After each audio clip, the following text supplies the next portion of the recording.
we often hear the verse, if someone strikes your cheek, turn the other one also.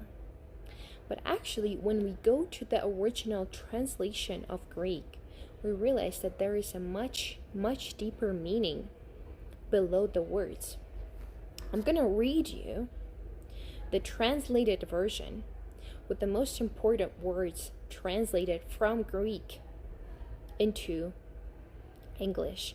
And we're going to go over every single word to truly understand the meaning, because I promise you, you're going to be shocked, and you probably have never heard this explanation of the verse. I saw the video explanation on it on YouTube, and I was amazed at how deep it has become. So many people think that it's about taking in the blow and being good Christians and not saying anything back. However, there is a much deeper meaning. I'm gonna read this to you right now and go over every single word. First, the English translation from Matthew 5, verse 39. But I say unto you that ye resist not evil, but whomsoever shall smite thee on thy right cheek, turn to him the other also. Now, Greek.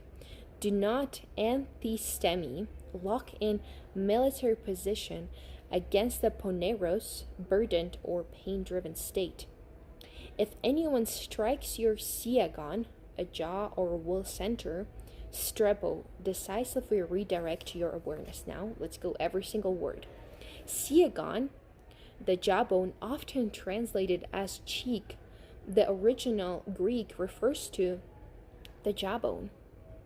This links the verse to the gnashing of teeth, the clenching of the jaw under stress, identifying it as the center of reactive determination before a conscious response is chosen. So we can sometimes notice that when someone is telling us something that we don't like, we can feel our jaw clench. It goes literally clenches. Sometimes we can even start to gnash our teeth, grind our teeth. When someone is telling us something we don't like, we don't even notice that a lot of the times. Let's go to the next word. Antistemi, locked state, locked position. This is a military term describing two forces locked in position. Jesus prohibits this locking against painful stimulus, as fighting tension with tension only deepens conflict. So this is we are not supposed to lock in people. We're not supposed to fight tension with tension. Now, next word, poneros, burden state, is understood of referring to an external villain. The root of poneros relates to toil, labor, and being grounded down. Because you have so much work, so much toil, you have this poneros state. However, you keep on going. You are being grinded down, but you keep on going with life. It represents the pain-driven reactive state already present within an individual when triggered. Next word, strepo, redirect, turn, is used here and in Matthew 18, verse 3, regarding the kingdom. This word means a decisive internal redirection. It's not about absorbing the blow, as many people think. It's about changing the internal orientation to awareness.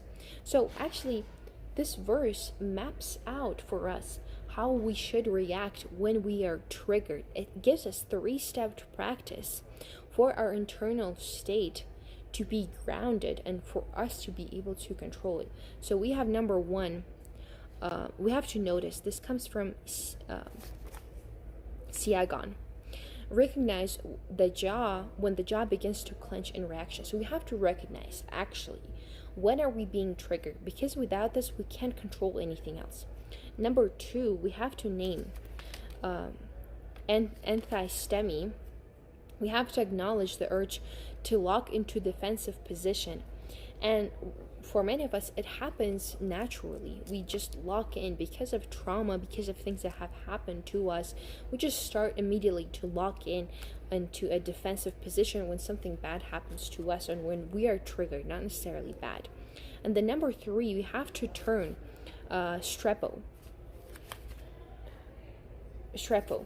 So we have to deliberately soften the jaw and redirect our awareness, choosing not to be governed by the reactive state.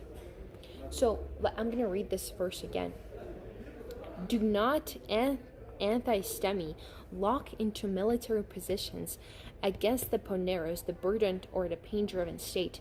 If anyone strikes your siegon, your jaw, or your will center, strepo, decisively redirect your awareness into not being guided by this trigger state. So again, there's a much deeper meaning to this verse that I have never understood. Now I can see that we really can, first of all, use the Greek translation to truly understand what the verse means. Sometimes the meaning is not fully there. However, we can, through the whole meaning, we can start to deeply understand it and deeply be aware of the Bible and see how actually present and important it is in our life. And a lot of these things, modern psychology actually, it has it. It uses these things. However, the Bible had it thousands of years ago, so we can always look here and realize what we need to do. Amen, and God bless you.